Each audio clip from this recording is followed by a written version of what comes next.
Everyone, hope you all are doing well. देखिए, मुझे अभी मेरे एक प्रीवियस वीडियो में कमेंट आया, पूर्णिमा पाल उनका नाम है। उन्होंने लिखा, ऐसा क्यों लग रहा है कि आप मेरी कहानी सुना रहे हो। ऐसा इसलिए लग रहा है क्योंकि तेरा गम मेरा गम एक जैसा सनम, हम दोनों की एक कहानी, आजा लग जा गले दिल जानी। तो सिर्फ तेरा गम मेरा गम नहीं, हम जैसे बहुत फीमेल्स हैं जो सेम चीज़ को झेल रही है लाइफ में, सेम तकलीफ को झेल रही है लाइफ में। तो हम सबको गले लग जाना चाहिए, सबको एक दिन मीट करके एक जगह पे। तो हंसी भी आती है, अब तो हंसी ही आती है, अभी दुख नहीं होता है। यकीन मानो, जिस दिन मैं ससुराल से निकली थी, डेट मैं दोबारा बता रही हूँ आपको, इसके पहले कई बार बता चुकी हूँ। 2024 2 जनवरी मैं निकली हूँ। उस दिन मैं एक जिंदा लाश बनी हुई थी। मेरे अंदर मतलब क्या कंडीशन में मैं निकली थी ना, मुझे पता है। सुबह सुबह घर से निकली हूँ और क्या होगा इस रिश्ते का, मैं क्या करूँ, क्या हो गया मेरे साथ, शादी करके आई थी, ये सब होना था, इसलिए तो नहीं आई थी। मतलब पागल जैसी हालत थी मेरी। लेकिन अब मैं बिल्कुल बेफिक्र हो गई हूँ। मुझे पता है वो भगवान जो है ना, वो हमेशा मेरे साथ है, कल भी था, आज भी है। और कई लोग बोलेंगे अगर भगवान साथ है तो तकलीफ क्यों? तकलीफ क्यों? भगवान जब खुद पैदा हुए थे कृष्ण बन के, तब वो पैदा होने से पहले उनके लिए तकलीफ उनके मामा मारने के लिए खड़े थे। तो पैदा होने के पहले ही दुश्मन खड़ा था मारने के लिए। तो इस धरती पे जो भी आना है तकलीफ उठाना है, किसी को कम किसी को ज्यादा। लेकिन तकलीफ के टाइम पे भी अगर आपको लगता है कि कोई एक पॉजिटिव एनर्जी हमेशा आपके सपोर्ट में है, आपके प्रोटेक्शन में है, वहां पे आप समझ जाओ कि आप सही हो। आपकी परीक्षा ली जा रही है लेकिन आप सही हो। जो चीज़ मैं हमेशा फील करती हूँ, भले ही तकलीफ आई थी लेकिन मेरे प्रोटेक्शन में मैं हमेशा फील करती हूँ ना, एक एनर्जी हमेशा काम करती है मेरे चारों तरफ। तो ये बात होती है। और कुछ दिन पहले कमेंट में सोनिया जी ने मुझे लिखा था कि भगवान हमेशा अच्छे लोगों के साथ होते हैं, और उसका तो प्रूफ मुझे हमेशा ही मिला है। और मैं तो, मेरा ना प्रेयर में यही रहता है, जब भी मैं प्रे करती हूँ, प्रार्थना करती हूँ ना, कि जो भी डायरेक्शन में मैं चल रही हूँ वो आप दिखाना रास्ता, मैं कभी गलत डायरेक्शन में ना जाऊँ। तो जब हम भगवान पे खुद को छोड़ देते हैं ना, तो कुछ गलत नहीं होता है, सब सही होता है। चाहे तकलीफ की घड़ी आए तभी भी सही होता है। देखिए, जब द्रौपदी का वस्त्रहरण हो रहा था बड़ी सभा में, तो जो कंडीशन उनका था, शायद आप लोगों को पता ही होगा, कई लोगों को पता नहीं होगा, वो अलग बात है। उनका जो कंडीशन था, फिजिकल कंडीशन, यानी मंथली सर्कल में थी वो।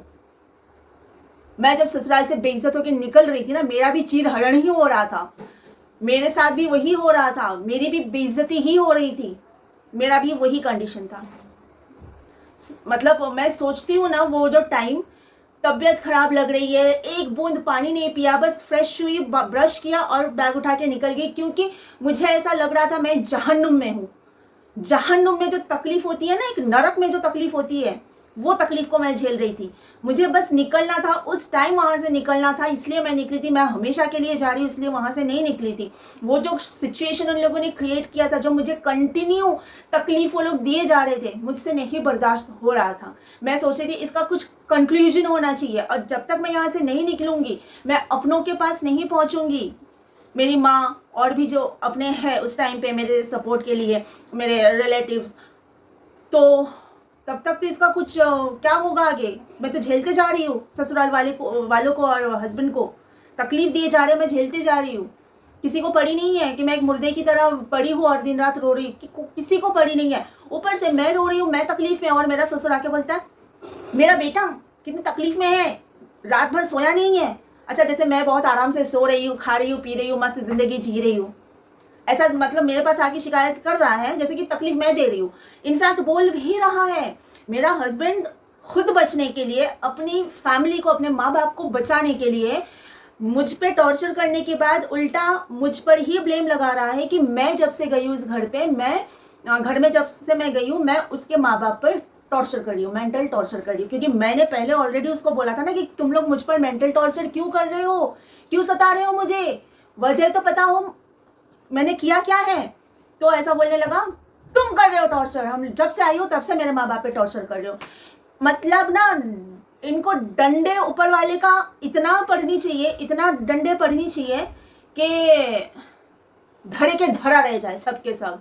मतलब मैं जब बोलती हूँ ना, मुझे जब गुस्सा आता, मैं इस तरह का डिस्कशन जब मैं फ़ोन पे या किसी के साथ करती हूँ, तो मेरे जो दोस्त यार सुनते हैं, बोलते हैं उनको पड़ भी रही है, लाठी उनको पड़ रही है।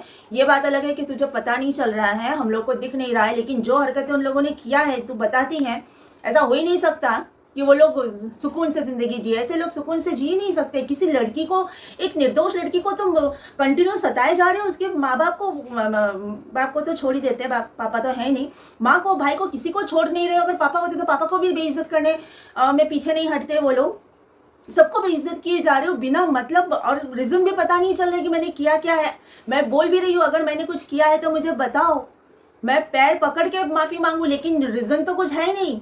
फालतू के, बर्तन नहीं धोया था, कपड़े धो के आई थी, बाथरूम में झाग पड़ा था, वगैरह वगैरह। मैं बोलते हुए भी मतलब अभी मैं पक जाती हूँ। बोलूँ तो ये सब कोई रीज़न तो होता नहीं है जो मैं उनके पैर पकड़ के माफ़ी मांगू ना। ये सब कोई रीज़न नहीं होता है किसी को तकलीफ देने का, किसी को रुलाने का, किसी को सताने का, कि मैं उन लोगों के पैर पकड़ के माफ़ी मांगू कि सॉरी जी, बर्तन नहीं धोई थी। बर्तन धोने वाली दिख रही हूँ मैंने नहीं धोया तो तुम खुद धो लो, या तो मुझे बोलो प्यार से, बेटा थोड़ा धो देना, वो अलग बात होती है। कब बर्तन नहीं धोया था उस बात को लेके मुझे जलील कर रही है मेरी सास, कितने दिनों के बाद। और मुझे पता भी नहीं कब की बात कर रही है, कब नहीं धोया था। नए घर में जाओ तो कहाँ इतना ध्यान रहता है, अपने घर में पता होता है मैं क्या करना है क्या नहीं करना है। तो ये सब झेलने के बाद ना, वो टाइम तो था जो मैं रोके पागलों जैसी हालत थी मेरी, जिंदा लाश बनी हुई थी जब मैं उस घर से निकली। लेकिन अब मुझे हंसी आती है, मैं एकदम बेफिक्र होकर जी रही हूँ। भाई 4 दिन की जिंदगी है, कौन आया कौन गया लाइफ में। जिस दिन मेरे पापा को जाते हुए देखा ना, पापा की चिता जलते हुए मैं देखी हूँ, उस दिन से मैं बेफिक्र हो गई। कोई आता है तो आए, जाता है तो जाए, रहना है तो रहे, बाहर में जाए। सब ने जाना है एक दिन, मुझे भी जाना है एक दिन।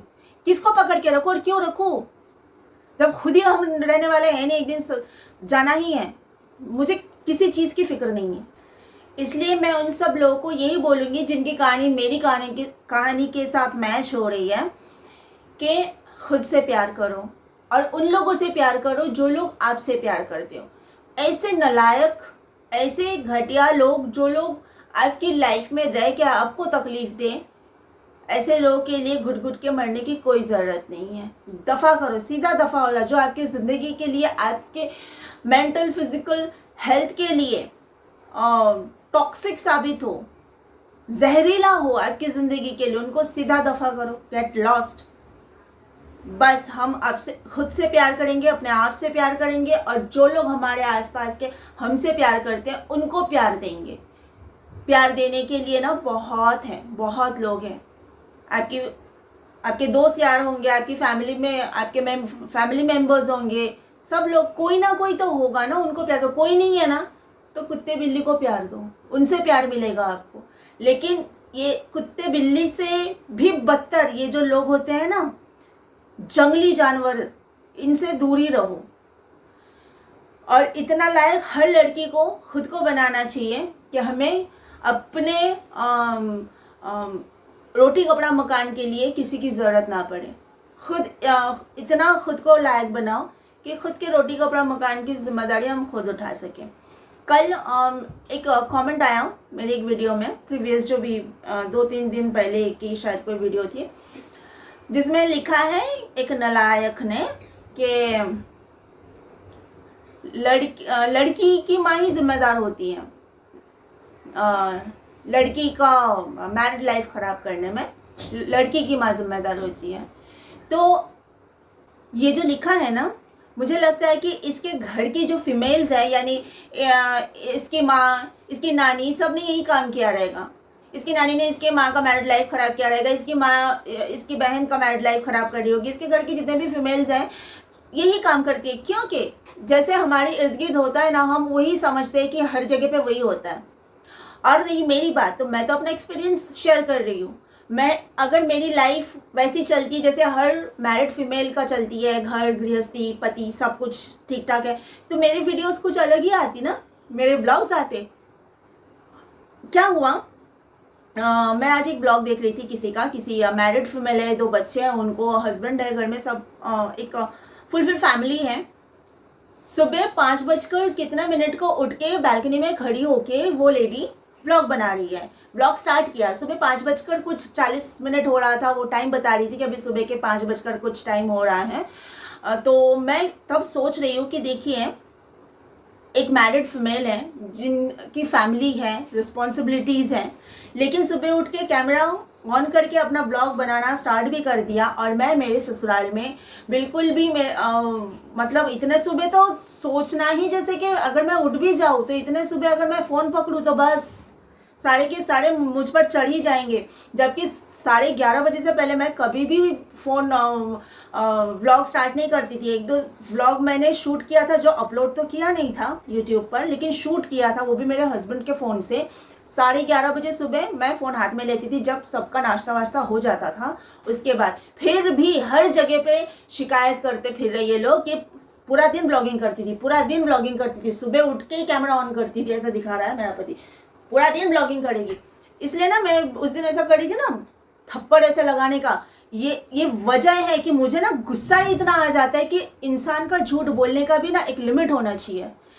इतना झूठ बोलते हैं, और क्या बोलेंगे, हमारे घर में कोई झूठ नहीं बोलता।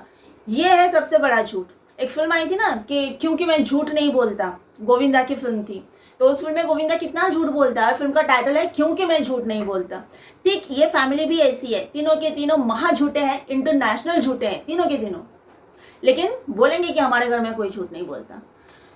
तो पता नहीं, ऐसे अतरंगी टाइप, ऐसे म्यूजियम में रखने टाइप लोग मेरे ही नसीब में थे। लेकिन जो भी है भाई, अच्छा ही है, हर चीज़ को पॉजिटिवली लेती हूँ। कुछ तो वजह है।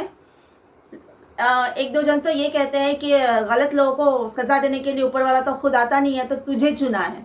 मेरे कुछ फ्रेंड्स, मेरे कुछ जान पहचान के लोग बोलते हैं तुझे चुना है।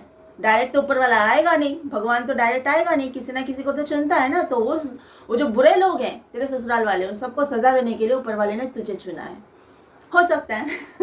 एनीवेज, आज के लिए इतना ही। You all take care of yourself. Bye bye.